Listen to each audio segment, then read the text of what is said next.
तब हनुमंत उभय दिशि। जैसे मैं नीतू पांडे यूट्यूब चैनल पर सबका स्वागत करती हूँ। इस प्रसंग का वर्णन रामचरितमानस में मिलता है। इस प्रसंग में सुग्रीव श्री रामचंद्र जी को माता सीता का पता बताते हैं। तब हनुमंत उभय दिशि की सब कथा सुनाई, पावक साखी दे करी जोरी प्रीति दृढ़ाई। किन्नी प्रीति कछु बीच न राखा, लक्ष्मण राम चरित सब भाषा।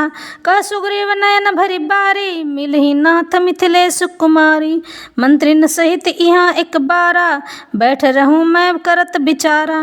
गगन पंथ देखी मैं जाता, परबस परी बहुत बिल पाता। राम राम हाँ राम पुकारी, हम ही देखी दिनहु पटडारी। मागा राम तुरत तेहि दीन्हा, पट उरलाई सोच अति कीन्हा। कह सुग्रीव सुनहु रघुबीरा, तजु सोच मन आनहु धीरा। सब प्रकार करहु सेवकाई, जेहि विधि मिलहि जानकी आई।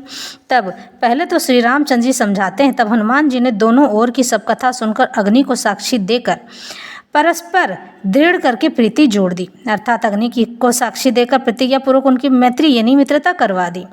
दोनों ने हृदय से प्रीति की, मित्रता की, कुछ भी अंतर नहीं रखा। तब लक्ष्मण जी ने श्री रामचंद्र जी का सारा इतिहास कहा।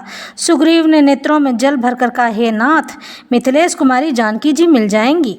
मैं एक बार यहाँ मंत्रियों के साथ बैठा हुआ कुछ विचार कर रहा था। तब मैंने पराये शत्रु के वश में पड़ी बहुत विलाप करती हुई सीता को आकाश मार्ग से जाते हुए देखा था। हमें देखकर उन्होंने राम राम हाँ राम पुकार कर वस्त्र गिरा दिया था।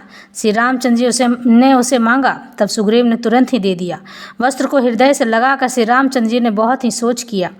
तब सुग्रीव ने कहा, हे रघुवीर सुनिए, सोच छोड़ दीजिए और मन में धीरज लाइए। मैं सब प्रकार से आपकी सेवा करूंगा, जिस उपाय से जानकी जी आकर आपको मिल जाएं। इस तरह से हनुमान जी श्री रामचंद्र जी और सुग्रीव की मित्रता करवाते हैं और सुग्रीव श्री रामचंद्र जी को सांत्वना देते हैं कि मैं ऐसी योजना बनाऊंगा और आपकी इतनी सेवा करूंगा, किसी न किसी प्रकार से जानकी जी अवश्य मिल जाएंगी।